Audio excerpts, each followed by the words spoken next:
Boker Tov à tous et à toutes. Boker Tov tout le monde. Atachem Bracha Ve'atzlacha. Alors on continue dans notre Torah Bezrat Hashem 51. Donc hier on a vu que quand Kadosh Baruch Hu a réalisé le monde, c'est-à-dire a fait sortir le projet dans la réalité, il y a eu deux choses. Il y a eu un et il y a eu la création. Ce sont deux choses. Il y a un et il y a la création. Ve'az shayar bechira.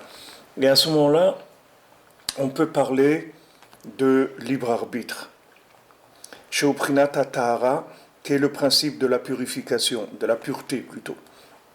Sheume mutza ben ha'echad, qui usamuchlo, qui est au milieu entre le 1, puisque ça lui est proche, c'est proche de 1, Vadaï logia le cheshbonot rabim. Et c'est pas arrivé encore à de la démultiplication, de la profusion de comportements. Chez Ara ve'atuma, qui est le mal et l'impureté. Donc, vous voyez, Rabbeinu, il ramène au principe de la simplicité, puisque Rabbeinu il a dit que il a été au plus profond de la sagesse, le plus loin qu'un être humain puisse arriver, et quand il est arrivé au plus loin de ce qu'un être humain peut comprendre, il a compris que la sagesse, c'est la plus grande sagesse qui existe, c'est la simplicité. Il n'y a pas plus grand que la simplicité. Pourquoi ? Parce que, vous voyez, quand on dit simple, quand on est simple, c'est-à-dire quand on a une approche simple des choses, alors on est très proche de 1. Parce que quand on simplifie quelque chose, quand on dit à quelqu'un, bon, on simplifie, qu'est-ce qu'on demande à la personne ? C'est de dire quelque chose, que cette chose-là, elle puisse englober le maximum, la notion qu'on veut faire passer en une phrase, en un mot, en quelque chose qui définisse, qu'on n'a pas besoin de faire un discours. Juste dire, voilà, c'est comme ça. Alors, par exemple, une fois, ils ont demandé à Rav Shmuel Shapira, ils lui ont demandé qu'est-ce que c'est Breslev. Alors il a dit Breslev c'est le rabbi, c'est le Rebbe, c'est ça Breslev. C'est-à-dire dis-moi un mot, c'est tout, un mot et dis tout dans ce mot.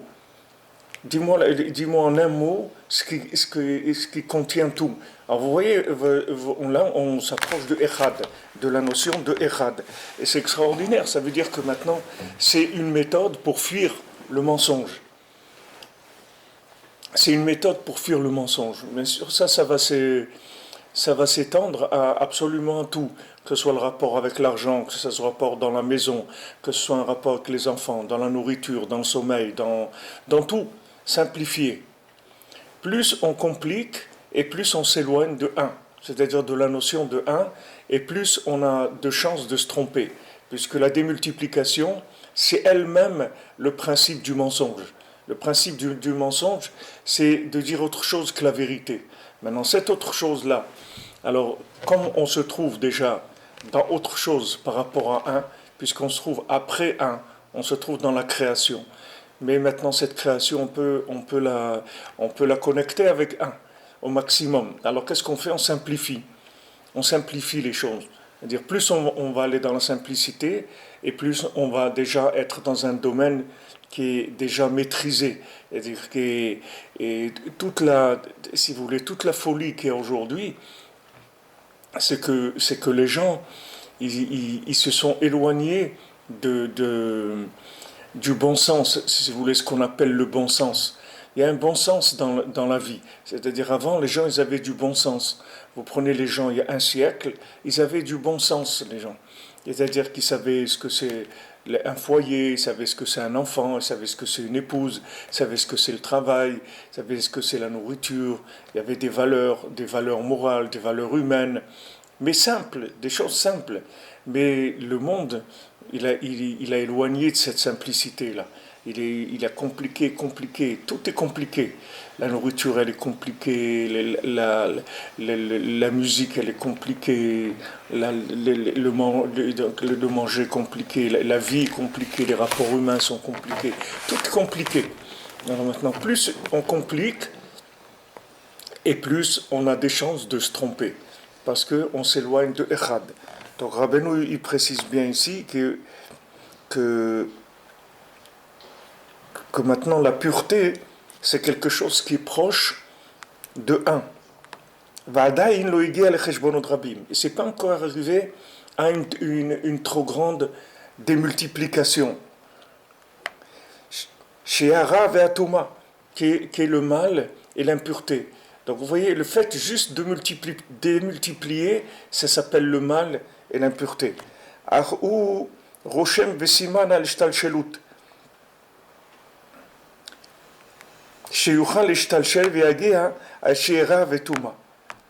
Mais la pureté, c'est quelque chose qui va nous renseigner justement sur la possibilité de démultiplication, jusqu'à ce que maintenant on puisse arriver au mal et à l'impureté. C'est-à-dire que maintenant, le fait qu'on parle de pureté, on est déjà en système de conflit par rapport à un.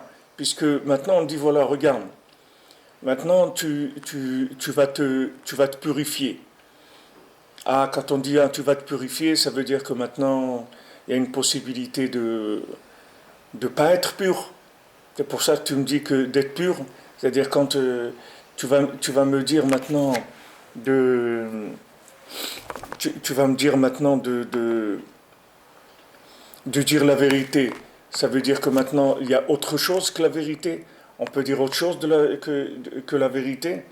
Alors si on peut dire autre chose que la vérité, ça veut dire qu'on prend conscience déjà que voilà, maintenant on va parler de vérité, mais sachez qu'il y a aussi d'autres possibilités de manipulation de la vérité et on peut arriver au mensonge.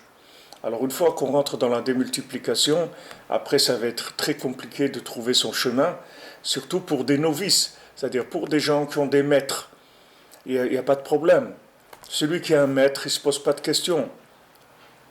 Et il a un maître, il écoute son maître et c'est tout. Il ne se pose pas de questions. Mais celui qui est son propre maître à bord, c'est-à-dire qui est le décisionnaire de sa vie, alors il a intérêt à retrousser les manches parce qu'il y a du travail. Il y a vraiment du travail parce que la panoplie de fantasmes qui est proposée à l'homme dans ce monde, elle est énorme. Elle est énorme. Et le temps qui se trompe 2-3 fois dans sa vie, il n'y a pas besoin de se tromper beaucoup, hein. 2-3 fois dans sa vie, la vie elle est terminée. Il faut 3 petits tours, puis s'en vont. Il n'en faut pas beaucoup.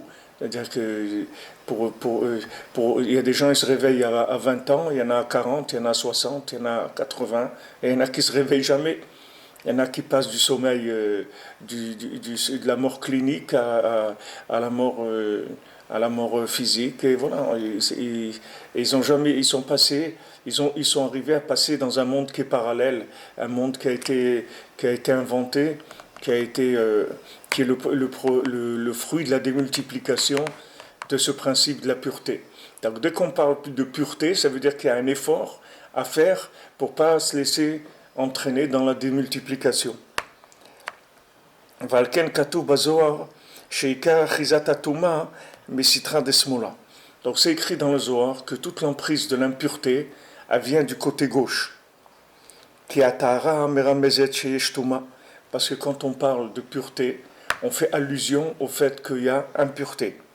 Vosiman sheyishtalshel atsheyetuma.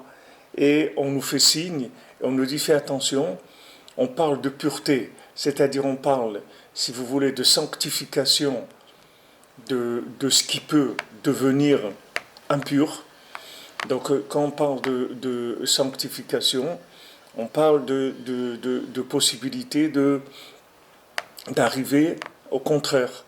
Donc c'est pour ça que nos sages, ils nous mettent des barrières dans beaucoup de domaines, et que ces barrières-là sont faites pour nous empêcher d'arriver au mensonge, de tomber dans l'impureté, dans le mensonge. Donc ils nous font des barrières.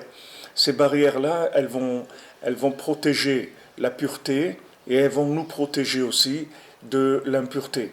Donc le fait de se mettre des barrières, c'est-à-dire des sortes de zones tampons qui empêchent d'arriver au mal, comme ils font dans des pays où il y a des guerres. Alors ils mettent une sorte de bande de sécurité avec l'ONU, si ça servait à quelque chose, mais disons en théorie ça devrait servir à quelque chose normalement.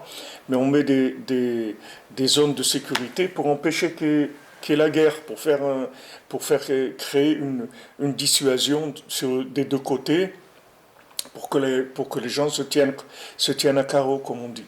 Alors maintenant, individuellement, quand quelqu'un il voit qu'il a tendance à tomber facilement dans l'impureté, donc il doit chercher lui-même à se faire des barrières, parce que s'il a une tendance à tomber, donc il faut que lui-même il recherche et voit comment il peut faire pour se protéger, parce qu'il a il a une tendance à tomber. Si quelqu'un il a pas tendance à tomber, alors il n'a pas besoin de trop faire attention.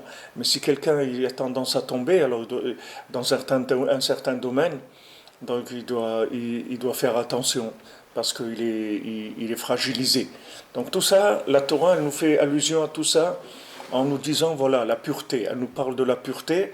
Et en nous parlant de pureté, automatiquement, cette définition-là, elle suppose qu'il y a l'impureté. C'est-à-dire, dès qu'on parle de pureté, ça veut dire on a accepté le fait que de là, on peut arriver à l'impureté.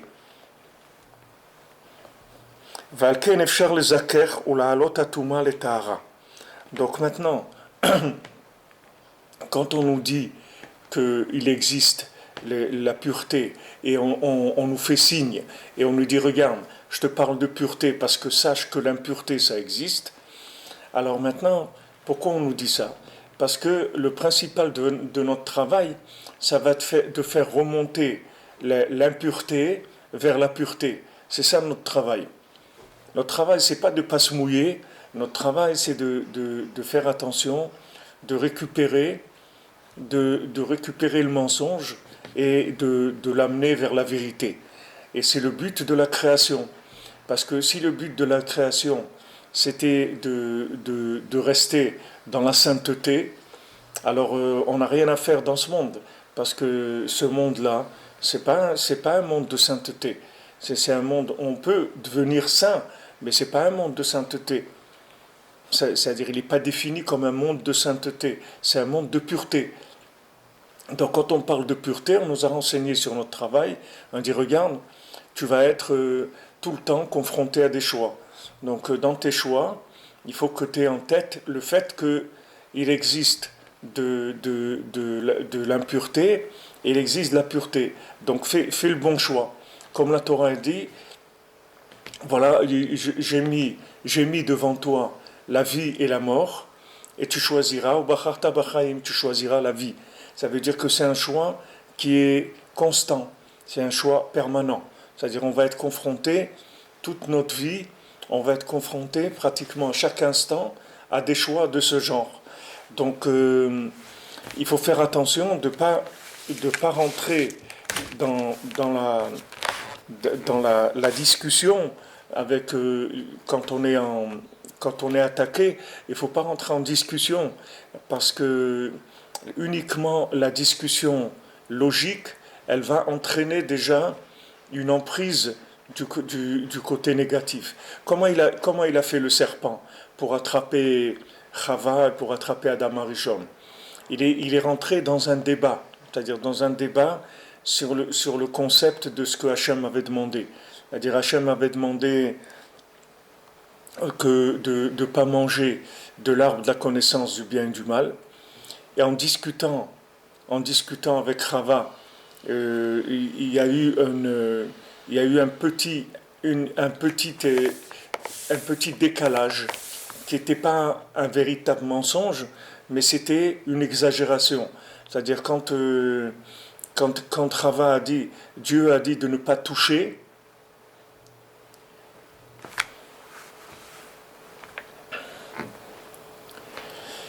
quand Ève, elle a dit de ne pas toucher de l'arbre de la connaissance du bien et du mal, ça c'était pas vrai. Hachem il n'a pas dit de ne pas toucher. Hachem il a dit de pas manger. Il n'a pas dit de ne pas toucher. Maintenant, si toi, tu veux pas toucher parce que tu as peur d'en arriver à manger, ça c'est autre chose. Mais il ne faut pas que tu dises que Hachem a dit de ne pas toucher, parce que c'est pas vrai. Alors à ce moment-là, le serpent, il l'a poussé, il lui a fait toucher l'arbre, il lui a dit, tu vois, il ne s'est rien passé. Donc tu vois que c'est pas vrai cette histoire-là. Alors que tout ça, c'était quelque chose de complètement inventé. Il y avait pas de base sur ça. Hachem, il n'a pas dit de ne pas toucher l'arbre, il a dit de ne pas manger seulement. Alors maintenant, quand elle a commencé à discuter avec lui, ça a permis de les faire tomber. C'est-à-dire que maintenant, uniquement, Rabbeinu dit dans Sefer Hamidot que de ne pas rentrer Betoen Venitaan avec le Yitzhara. C'est-à-dire il ne faut pas commencer à discuter, à rentrer dans le débat avec le côté négatif. Parce que uniquement le fait de rentrer dans cette discussion, ça va affaiblir la personne. Qu'est-ce que vous avez à gagner à rentrer dans une discussion avec quelqu'un qui va vous attaquer sur vos convictions? Vous avez des convictions, d'accord? Maintenant, quelqu'un vient et vous dit, bon, voyons voir, on va faire un débat télévisé et on va voir un petit peu quelles sont vos convictions. Donc, vous pensez comme ça, quelles sont les bases de votre croyance, pourquoi vous croyez.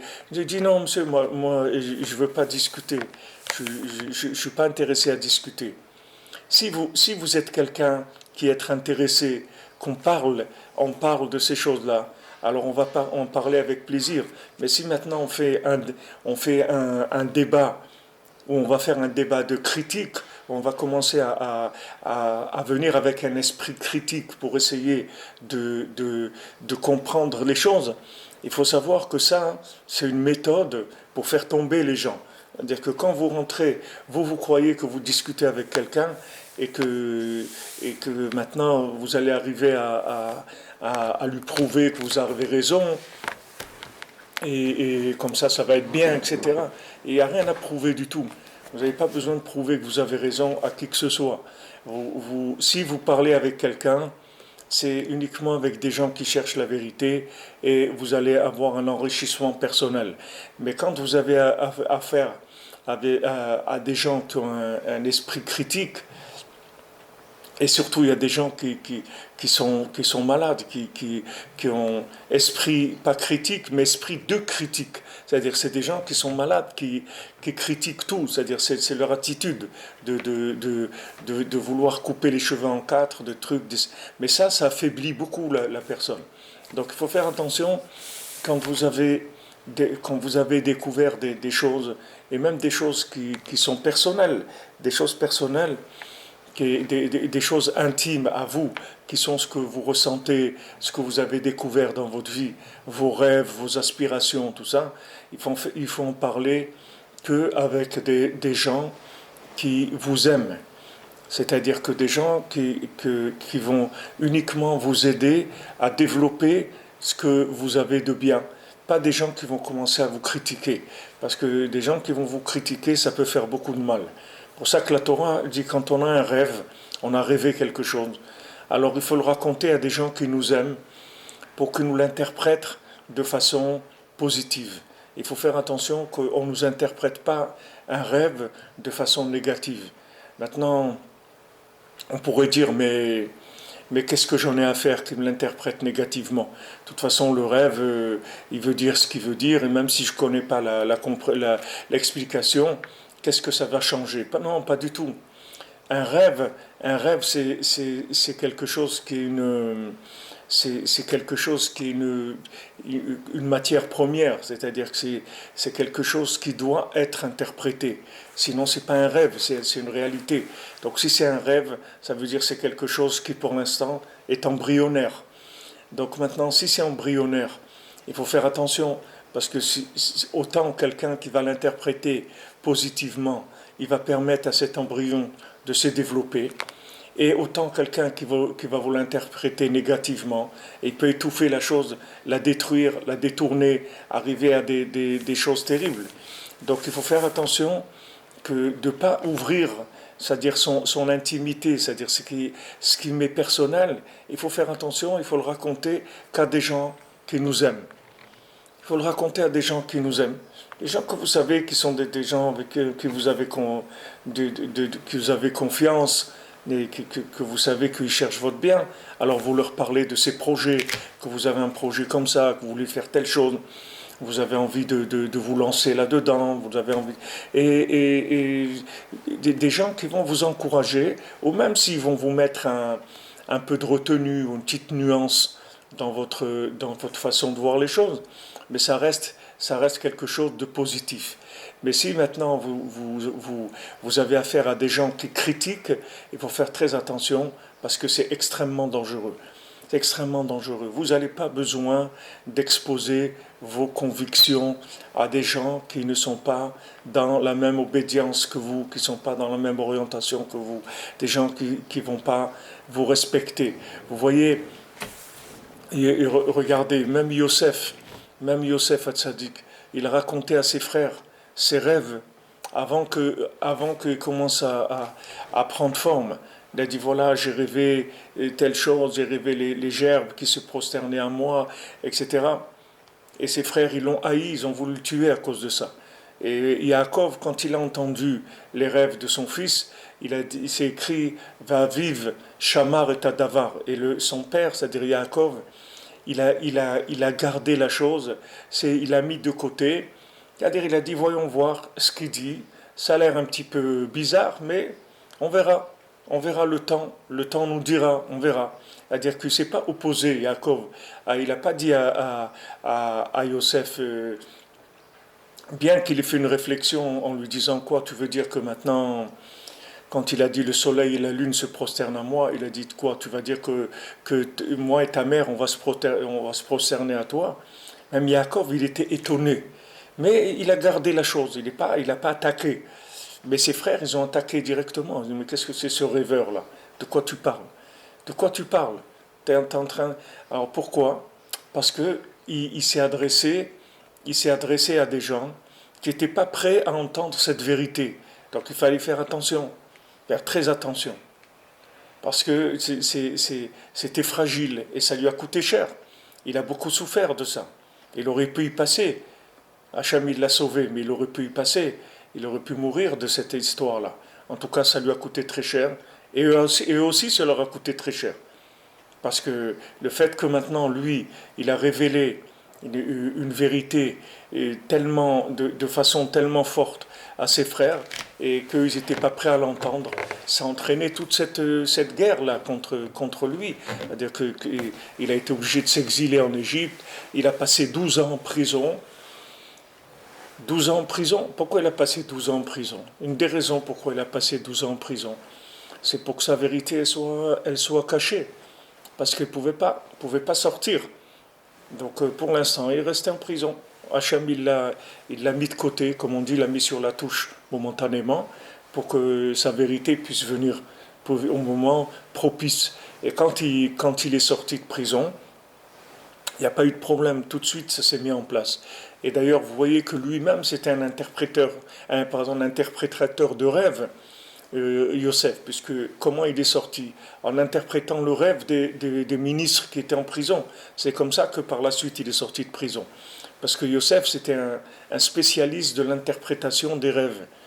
Parce que Yosef, il savait exactement, dans un rêve, qu'est-ce qui est vrai et qu'est-ce qui n'est pas vrai. Il savait trouver le côté vrai qu'il y a dans le rêve. Donc ça, c'est la même chose. Nous, notre vie c'est un rêve par rapport au monde. parce qu'il y a énormément de choses à faire dans ce monde. Vous pouvez vivre 20 fois et vous n'aurez pas fini de vivre tout ce qui peut se vivre dans ce monde. Donc dans ce monde, il y a des choses à prendre et à laisser, et chacun il est là pour prendre certaines choses et pour laisser d'autres. Donc qui est-ce qui va nous interpréter ce rêve? On a besoin du tzaddik, on a besoin du maître de la génération, on a besoin de Rabbi Nachman, on a besoin de sa méthode pour arriver à interpréter notre rêve, comme je vous ai dit hier, c'est-à-dire que de parler avec notre Créateur, c'est la meilleure méthode pour arriver à interpréter notre rêve, puisque c'est lui qui sait exactement pourquoi il nous a mis ici. C'est-à-dire celui qui nous a créés, lui sait exactement pourquoi on est là. Donc en s'adressant à lui, c'est comme ça qu'on va avoir une inspiration, une prise en charge d'Hachem pour nous orienter dans notre vie, c'est-à-dire pour nous donner les bons outils, c'est-à-dire qu'on rencontre les gens qu'il faut rencontrer. Regardez combien de gens, les pauvres, ils ont rencontré des gens qu'il ne fallait pas rencontrer. Et ils ont commencé à vivre à partir de l'âge de 40, 50, 60 ans. Et c'est là où ils se sont débarrassés des gens qui étaient des gens qui leur voulaient du mal. Mais ils ont perdu une grande partie de leur vie avec ça. C'est dommage. Alors que si maintenant on apprend, depuis la tendre enfance, on apprend un enfant à dialoguer avec Dieu, à ne prendre aucune décision sans en parler avec son Créateur. Alors on a donné les outils à notre enfant pour attaquer ce monde, pour vivre dans ce monde. Sinon, c'est un monde de fous. C'est un monde de fous. C'est-à-dire que on ne sait pas. On sait pas. Il y a tellement de choses. Il y a tellement de choses dans ce monde. Il y a tellement de vendeurs comme on dit, de poudre de perlimpinpin. Il y en a plein. Il y a plein de choses. On sait qu'on va faire. Vous avez comme on dit, des gens qui sont comme des business models, mais des gens qui sont des modèles de réussite dans le monde. Et à la fin de leur vie, ils vous disent qu'ils se sont trompés. Alors vous comprenez rien. Vous avez des grands commerçants qui vous disent, voilà, je me suis trompé. Je croyais que c'était ça, mais je me suis trompé. Je croyais que c'était ça la vie. Voilà, Bill Gates, il vous dit, voilà, pas Bill Gates, Steve Jobs, il vous dit, voilà, j'ai cherché de l'argent, j'ai construit, j'ai truc et tout. Voilà, je vous le dis, je me suis trompé. C'est pas ça la vie. Alors que la plupart des gens, ils vont dans ce sens-là. Et lui, voilà, un qui est arrivé, il vous dit que c'est pas ça la vie. Donc ça, c'est un cadeau d'Hachem que quelqu'un dise ça. Parce qu'au moins, les quelques personnes qui avaient... Ça ne va pas aider. Vous savez, la vérité, elle ne va pas aider les gens qui veulent pas la vérité. Ça ne va pas les aider. La vérité, c'est pas une guerre. C'est pas une guerre. Non, on n'est pas... Vous verrez la Torah, elle fait aucune guerre pour obliger qui que ce soit à adhérer aux idées d'Hachem, aux idées de la Torah. La Torah, elle propose. Dieu, il a proposé la Torah à 70 nations, à toutes les 70 nations, et les nations, elles ont refusé la Torah parce que chaque nation avait sa façon de voir les choses, et ça ne correspondait pas à ce que la Torah demandait. Mais Hachem, il a proposé la Torah aux 70 nations, de manière à ce que dans chaque nation, il y ait eu une présence de cette proposition, qu'elle soit enregistrée dans la nation, dans la mentalité de la nation, de manière à ce que des gens qui cherchent la vérité, ils pourront se retrouver le fil de la vérité par le fait que la nation était marquée par cette proposition. Maintenant, dans la Torah, vous verrez, les gens qui veulent se convertir, ils vous le diront, c'est pas facile de se convertir. Il y a des gens, ça fait des années, il y a une dame, elle m'a parlé, elle m'a dit, ça fait 20 ans, Rav Yifrach, que j'essaye de me convertir. C'est amer, c'est dur, c'est très dur. Vous voyez, c'est le contraire, c'est-à-dire que la Torah, elle repousse, c'est-à-dire elle fait des difficultés aux gens qui veulent se convertir. C'est pas pour les embêter, c'est juste pour qu'ils confirment, qu'ils affermissent leur croyance. Parce que Parce que si maintenant quelqu'un, c'est vrai qu'il y a une sensibilité, des gens qui ont une sensibilité, etc., qui découvrent la Torah, ils disent waouh, mais c'est merveilleux, alors ils sont tout feu, tout flamme, ils veulent se convertir, etc. Mais maintenant, il faut après, quand on s'engage, c'est une guerre, c'est-à-dire c'est une lutte pour vivre, c'est un système de vie qui n'est pas tellement dans le même sens que le monde. Il y a beaucoup de valeurs qui sont opposées à la société, à ce que la société elle présente. Donc maintenant, toutes ces limites que la Torah elle va vous donner, toutes ces choses à faire où vous allez paraître un être bizarre par rapport à la norme du monde qui est la folie, c'est une norme de folie, mais c'est la norme du monde. Donc maintenant, il faut que vous ayez la fermeté, la conviction de vivre votre chose. C'est pour ça qu'on fait des difficultés et la personne, elle va se battre pour vouloir se convertir. Et après, quand elle va se convertir, elle aura la force de vivre son judaïsme, il n'y aura pas de problème. Mais notre façon de communiquer, c'est pas de faire la guerre. C'est pas de faire la guerre des mots. On ne fait pas de guerre. Nous, on parle avec des gens qui sont déjà convaincus. On ne parle pas avec des gens. Il n'y a aucune raison de convaincre qui que ce soit. On n'est pas sur un ring. On n'est pas en train de se battre. On n'est pas en train de se battre. Pourquoi on va se battre? Ok, toi tu crois quelque chose, tu es sûr de croire, vas-y, c'est tout. Fais ce que tu veux, mais on ne va pas se battre. Mais maintenant, si tu cherches, si tu es en quête de vérité, si tu cherches la vérité, alors viens, on parle, pas de problème. On va discuter, chacun il va parler de ses sensations, de son niveau de vérité, etc. Il n'y a pas de problème. Mais il ne faut pas rentrer dans un rapport conflictuel. C'est pas il y a pas la recherche de vérité, c'est pas un rapport conflictuel du tout, du tout. Ça sert à rien. Ça sert à rien. Le conflit, ça sert à rien. Il faut parler qu'avec des gens qui cherchent eux-mêmes la vérité. Alors des gens qui cherchent la vérité, on doit parler avec eux. Il faut parler avec eux parce que ça va nous enrichir, ça va les enrichir, ça va nous apporter quelque chose. Et on est là pour apprendre les uns des autres. C'est-à-dire chacun, sa recherche est personnelle et elle va m'apporter quelque chose. Et moi aussi, dans ma recherche, je vais lui apporter quelque chose. Et on va faire des échanges. Mais si c'est des rapports conflictuels, j'ai pas besoin. J'ai pas besoin. Parce que ça va servir à rien. On va finir, on va rester la même chose. Et dans les meilleurs des cas. Si on ne va pas être énervé et ça ne va pas nous donner de la haine et de l'incompréhension, etc.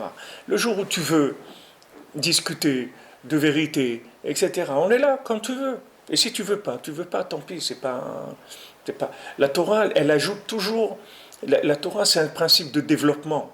Quand on dit les 613 mitzvot, c'est 613 conseils.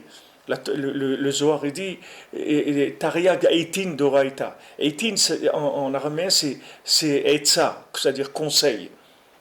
Conseil. Quand on parle de conseil, ça veut dire que la personne, elle sait déjà ce qu'elle veut faire. Quand on dit voilà, la Torah, ce sont des conseils. Alors maintenant, conseiller, c'est pas la vérité. C'est-à-dire, c'est aider la personne dans sa recherche de la vérité. Et dire, regarde, tu recherches la vérité, alors voilà, je vais te conseiller. Fais comme ça. Quelqu'un maintenant, il veut monter une affaire. Ok, il veut monter, je sais pas, une agence immobilière. Alors il y a un spécialiste, il va venir, il va le conseiller. Il va dire, regardez, voilà ce qu'il faut faire. Il faut investir dans la publicité. Il faut mettre, si vous prenez un magasin, mettez-vous à tel endroit. Il va parler du comment. Mais on ne parle pas du quoi. Le quoi. Pourquoi? On ne parle pas de ça, nous. Ça ne nous intéresse pas, pourquoi. Ça ne nous intéresse pas du tout, parce que ça ne sert à rien de parler pourquoi. Pourquoi ça, et pourquoi ça, et pourquoi ça. Je ne sais pas pourquoi. Je ne sais rien, ça ne m'intéresse pas pourquoi.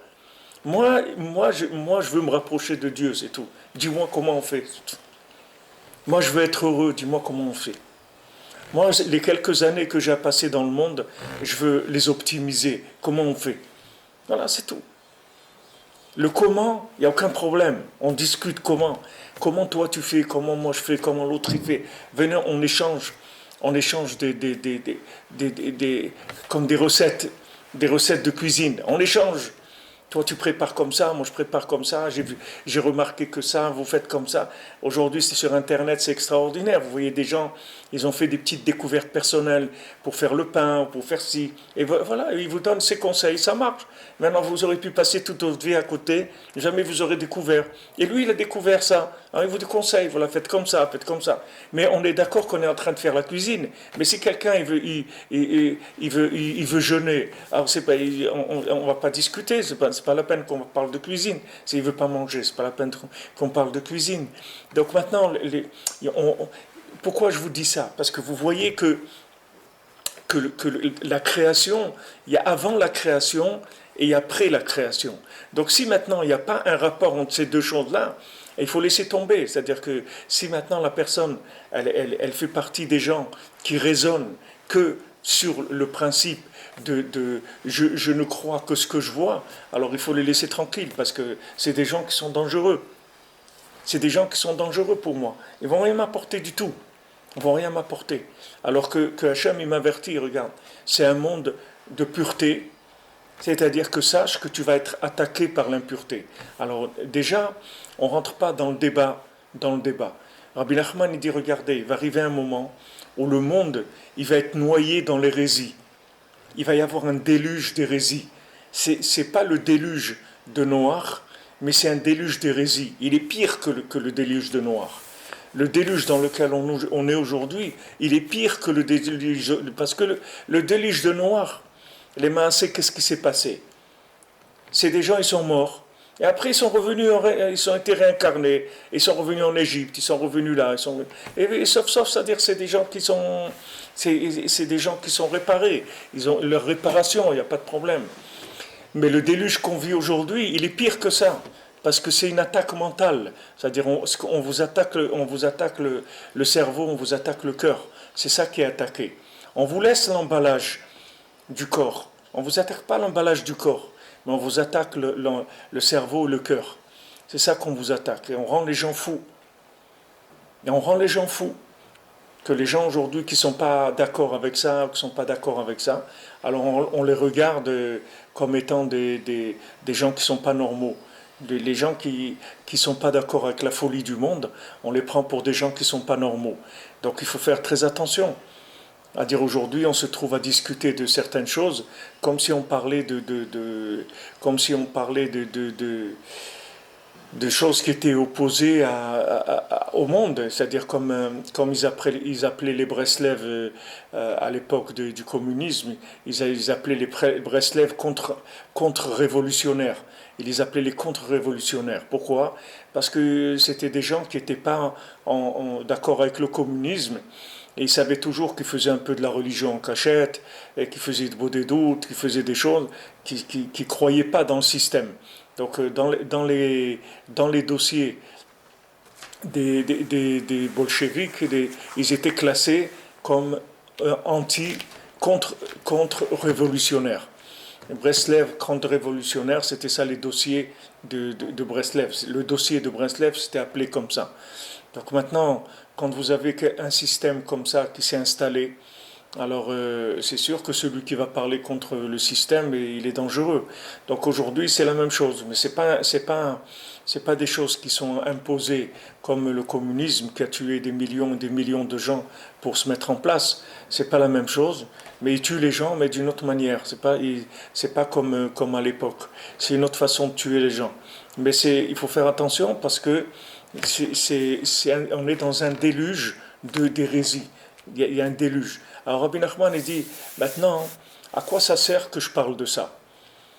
À quoi ça sert que je dise qu'il va y avoir un déluge d'hérésie? À quoi ça va aider? Alors Rabbi Nachman il a dit, ça va aider les gens qui voudront s'accrocher à la vérité et qui vont voir que c'est une folie totale le monde. Le fait qu'ils vont voir qu'il y a un tzaddik qui a parlé de ça et qui a dit, sachez les amis, que bon courage parce que vous allez passer par une période extrêmement difficile, extrêmement éprouvante. Alors sachez que qu'il y a un tzaddik qui a vu ça et qui sait que c'est quelque chose qui est connu. On sait qu'il va y avoir ça. Ne croyez pas que c'est quelque chose qui vient comme ça, c'est quelque chose qui est prévu, qui va y avoir ça. Alors ça calme, c'est-à-dire on sait que le tzaddik il a prévu, il nous a prévenu et il nous donne aussi bien sûr la méthode, comment lutter contre ça, comment lutter contre cette folie-là, comment nous sortir de cette folie.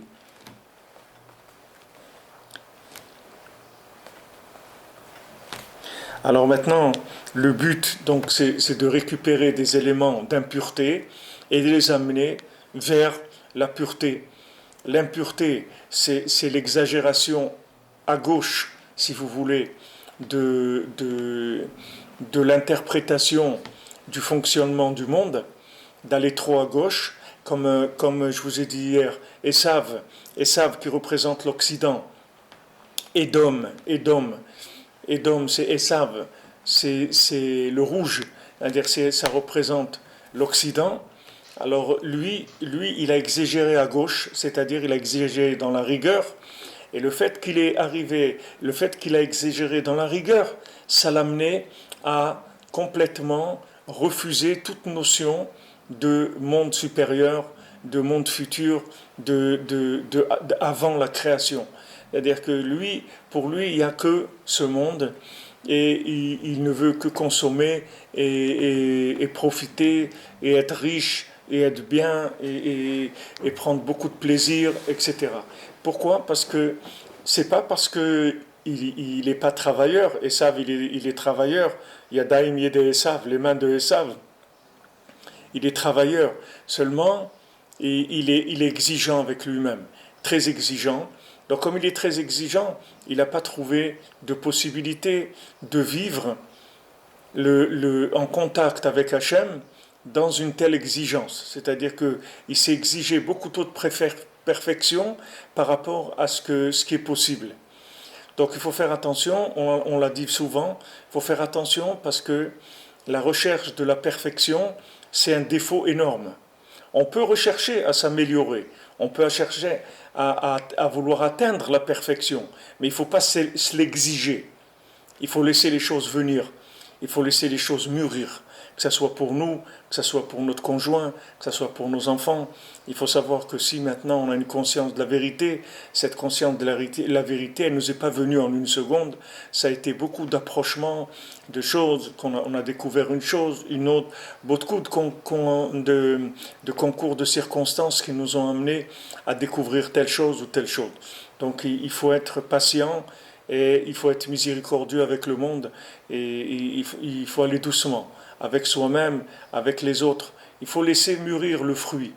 Il faut pas vous voir le faire mûrir par un système accéléré. Il ne faut pas accélérer. Aujourd'hui, le monde, il accélère. On fait des œufs qui sont dans des systèmes de reproduction accélérés, on veut tout accélérer, on veut que tout aille plus vite, plus vite, plus vite. Il ne faut pas chercher à aller vite, Rabbi Nachman il a dit doucement, doucement. Il faut chercher à mûrir, c'est tout. À mûrir dans l'entente, dans l'affection, dans l'amitié, dans l'amour. Voilà, là-dedans, on fait mûrir la vérité, c'est tout. C'est écrit qu'au début de la création, alors c'est écrit que Ruach Elohim merachefet al pnei hamayim, que Hachem il a créé le monde, et il a créé les eaux, et que sur l'eau, il y avait le souffle divin qui planait sur les eaux. Ruach Elohim merachefet al pnei hamayim, ça veut dire un souffle divin qui planait au-dessus des eaux. Et Rashi, là-bas, il dit en français, qu'est-ce que c'est ce souffle divin qui planait au-dessus des eaux? Il dit, ça s'appelle couver. En français, il dit le mot couver. C'est-à-dire que maintenant, Hachem, il a amené une vérité dans le monde qui est un souffle divin. Et ce souffle divin-là, il va couver. Couver, ça veut dire que maintenant, vous mettez de la chaleur, mais vous écrasez pas. Parce que si vous écrasez, c'est terminé. Terminé, l'œuf, vous l'avez cassé. Alors vous couvez, c'est-à-dire vous êtes assez proche pour donner de la chaleur, mais pas écrasé. Alors ça, c'est la façon de transmettre la vérité. On transmet la vérité comme une couveuse, vous voyez, c'est-à-dire on crée une atmosphère, une ambiance de bonne entente, une ambiance d'amitié, et avec ça, on couve le bien. Ça couvre le bien. C'est-à-dire ça permet au bien qu'il y a dans la personne de pouvoir se développer, mûrir et donner naissance à cette particularité de chacun, à cette merveille qu'il y a dans chacun individu. Mais si maintenant, au lieu de couver, on veut écraser, c'est-à-dire on a une vérité et on veut écraser le monde avec sa vérité, on veut écraser les autres avec sa vérité, alors là, on va rien faire du tout. On va arriver nulle part. Parce que c'est pas en écrasant qu'on va faire naître l'œuf, on va l'étouffer l'œuf, on va le casser, on va détruire l'embryon, on va rentrer dans un rapport d'opposition, de force. Les gens ils vont se défendre, les gens ils vont être obligés comme on dit, de consolider leurs opinions, même s'ils sont fausses. C'est un instinct. Quand on est attaqué, on se défend. Et quand on se défend, on ne fait pas attention. Qu'est-ce qu'il y a de vrai en nous à défendre et qu'est-ce qu'il y a de moins vrai? On se défend, c'est tout. Parce qu'on est attaqué, c'est un réflexe, c'est un instinct. On n'est plus du tout au niveau de développer quoi que ce soit. On veut sauver sa peau, alors on se défend. Alors quand quelqu'un nous attaque, on se défend parce qu'il nous fait peur. Il nous fait peur, c'est-à-dire il risque de remettre en question nos repères, de nous déstabiliser. Et ça, on ne veut pas. Alors c'est la guerre. Et là, tout le monde est perdant. Tandis que maintenant, si on est béchalom, c'est-à-dire que si maintenant on est en paix, en bonne entente, avec de l'amitié, de l'affection, vous allez voir que le temps lui-même, il va faire son travail. Le temps lui-même va faire son travail. Quand vous voyez un fruit et qui commence à pousser, alors vous vous demandez comment ça va devenir un fruit. Comment cette petite fleur-là, au départ, elle va devenir un fruit. Vous attendez, vous allez voir que cette petite fleur-là, elle va devenir un fruit. Mais si vous voulez la couper maintenant, ou lui donner des coups pour qu'elle grandisse, ça ne va pas marcher. Ça ne va pas marcher. Donc faire attention parce que si vous voulez,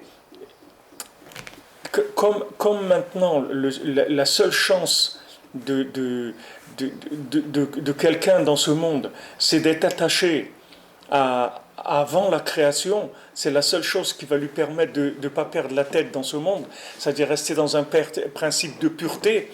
Donc ça va dépendre beaucoup de la communication entre les individus. Parce que si maintenant les gens ils se mettent en conflit, automatiquement le conflit, quand vous allez remonter, vous allez trouver un conflit entre l'autre monde et ce monde-là. Un conflit entre l'âme et le corps. Un conflit entre l'homme et la femme.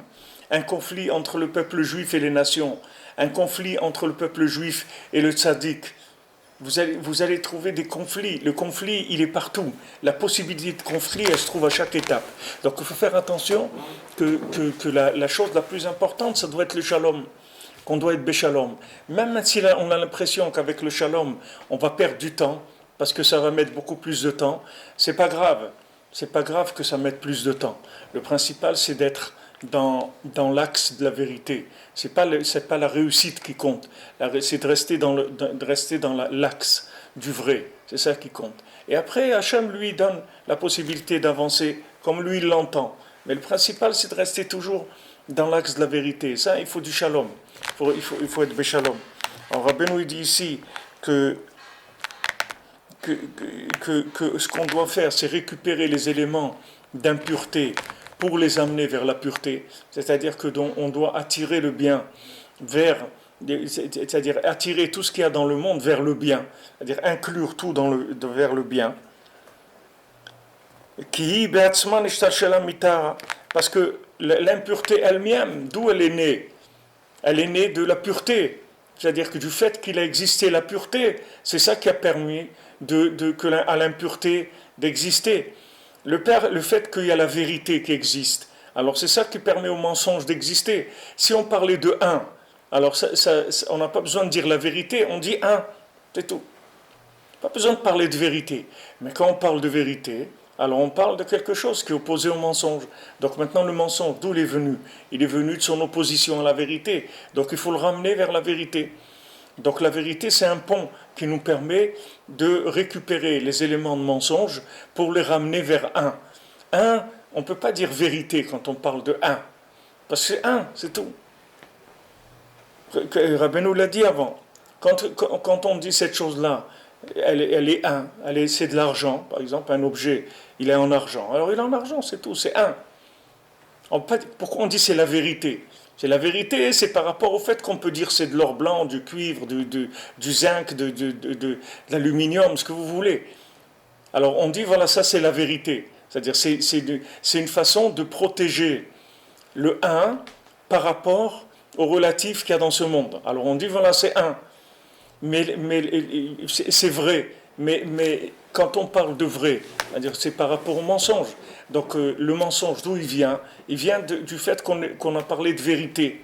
Alors on doit ramener tout le mensonge vers sa racine qui est la vérité. C'est-à-dire toute l'impureté, elle vient de la pureté. Le fait que maintenant on peut rendre les choses pures, c'est-à-dire que ça veut dire qu'elles peuvent aussi devenir impures. Le fait qu'on nous a dit de purifier ce monde, ça veut dire qu'on nous a mis devant des choix et on doit faire les bons choix tout le temps. Comme on l'a écrit, vous vous purifierez de toutes vos impuretés. Nimtza, donc on voit que toute l'emprise de la Touma, c'est-à-dire toute l'emprise de l'impureté, elle vient de la pureté. Que c'est le principe du libre arbitre. C'est-à-dire que le libre arbitre vient de là, il vient du fait qu'on doit faire des choix en permanence. Maintenant, la purification, c'est le côté gauche. Prinat Levi, comme c'est écrit, Vetiarta et Bnei Levi, comme c'est écrit dans la Torah, tu purifieras les enfants de Lévi. Parce que le principe de purifier, ça veut dire qu'il y a un travail à faire sur le monde, d'aller vers la purification. Donc le Lévi, c'est lui qui s'occupait de toute la préparation des conditions dans lesquelles on allait faire tous les sacrifices au Beth Amikdash. Le Kohen, c'est celui qui s'occupe de la connexion avec les mondes supérieurs, et le Lévi, c'est celui qui s'occupe de nettoyer les mondes inférieurs. Yosef, si vous voulez, ça représente le Lévi, et David, ça représente le Kohen, c'est-à-dire les mondes supérieurs. Vélévi ou Prinat Smol Keadoua. Et le Lévi, on sait que c'est le côté gauche, parce que le mot Lévi, ça vient d'accompagnateur. C'est ce que veut dire un Lévi. Les lavotes, en hébreu, ça veut dire accompagner. Qui apam nilva ishti elai. C'est ishi elai. Et sa maman, elle a dit maintenant, mon mari, il va être avec moi, il va m'accompagner. C'est pour ça qu'elle a donné le nom de Lévi. Lévi, ça veut dire accompagner. Accompagner, ça veut dire quoi? Ça veut dire c'est celui qui va nous prendre par la main et qui va nous empêcher de nous tromper.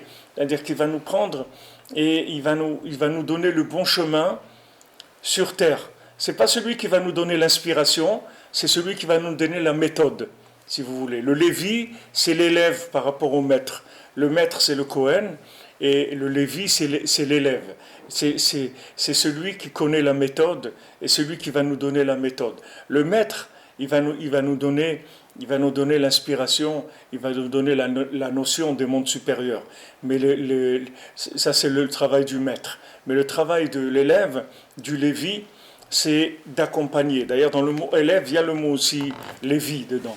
C'est-à-dire élève, ça veut dire, c'est comme on dit élever. Élever, ça veut dire faire monter, mais ça veut dire élever quelqu'un, l'éduquer, c'est-à-dire l'éduquer dans le sens du haut, c'est-à-dire l'aider à s'élever. Donc c'est ça, élever quelqu'un. Donc on va l'accompagner dans son éducation, on va lui donner la méthode. Et tout ce qui parle de méthode, c'est le côté gauche. Quand on parle d'inspiration, c'est le côté droit, et quand on parle de méthode dans ce monde, c'est côté gauche. Donc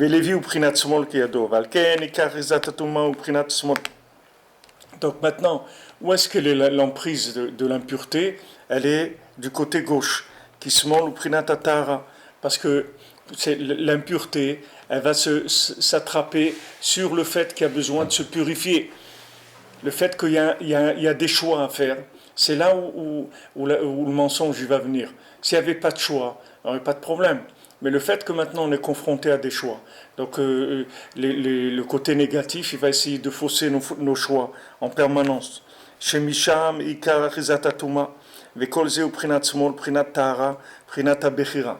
Donc tout ça c'est le côté gauche, le libre arbitre, le côté de la pureté. Shemisham ikar ishtalshelutatuma, que du côté gauche, c'est ça qui va aller jusqu'à amener la possibilité d'impureté. Shuara veit nagdut, prinat sheker. Vous voyez que c'est le mal et l'opposition qui est le mensonge. Donc vous voyez que la base de tout le mensonge, la base de toute l'impureté, c'est l'opposition. Donc de là, vous comprenez le contraire. C'est-à-dire que le shalom, le fait qu'il n'y ait pas d'opposition, c'est la base de toute la pureté.